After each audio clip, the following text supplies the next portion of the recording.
Hi, I'm Dan Peace. I'm the sales manager at the Droitwich office of Nicol and Co, and today we'll be talking about how we can help you choose the right buyer for your property.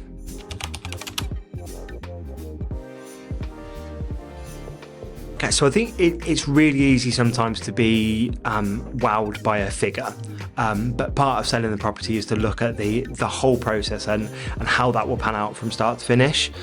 I think one of the things that often gets overlooked when selecting a buyer, and something that we're quite keen to always make sure we're aware of, is what are their expected timescales. Part of moving home is making sure all the ducks are in a row, everything comes together at the right time, and a difference in expectation on timescale can be huge later on down the line. So part of our process is to make sure we know what that buyer's expected timescale is. If there's a chain involved with that buyer, are there any other expectations there that we need to be aware of, so that we can line that up with your plans moving forward and make sure that there's not a disagreement further on down the line. Other things to look out for are things like buyer history. So knowing, have they pulled out of properties in the past? If so, was there any particular reasons for doing so? And given the number of buyers that we deal with through our offices, we often do have a bit of that knowledge.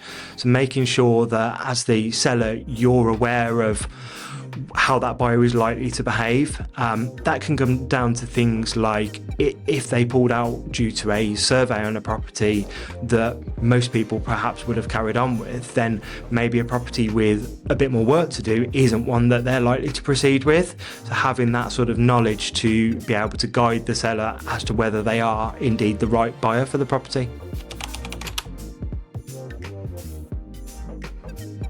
So a best offer often is going to be perceived as the highest price, which is always the dream, is get the highest price and the best buyer. But often the best offer is usually made by the person in the worst position, because their sort of edge, I guess, in that offer process is the figure that they're offering.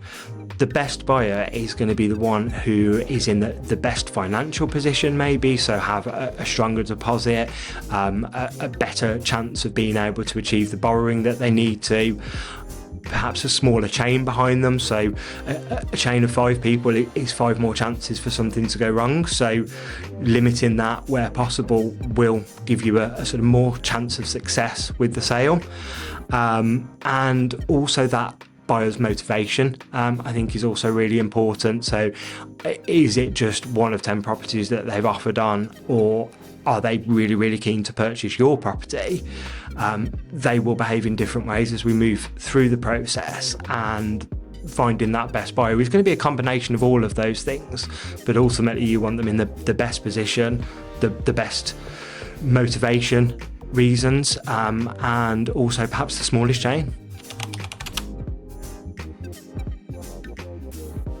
When we're in a situation where we have multiple offers, we will always make sure to not just get the best offer from the client, but do that background research before presenting them to our clients, so that they have all of that to make a decision.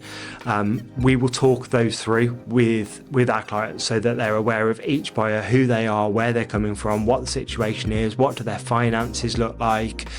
All of those things. We'll always have that conversation with the seller to be able to guide you as best that we possibly can to make the best decision for your needs at the time.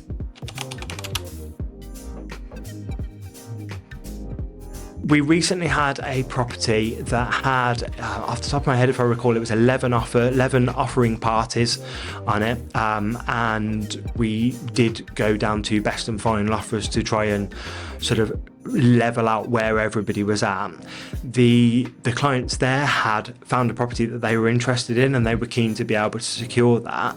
And from our conversations with the agents they were looking to buy from, as well as with all the potential buyers, we were able to pinpoint who would work best in terms of the situation rather than just the figure. So they had a shorter chain, were able to move forward a little bit quicker, and were a bit more stable in their finances, is probably the best way to put it. the proof in that one was it's actually a sale that's still going through at the moment, but the progress has been far quicker than it would have been had we chosen somebody with perhaps a slightly higher offer but a chain of 4 or 5 people behind them.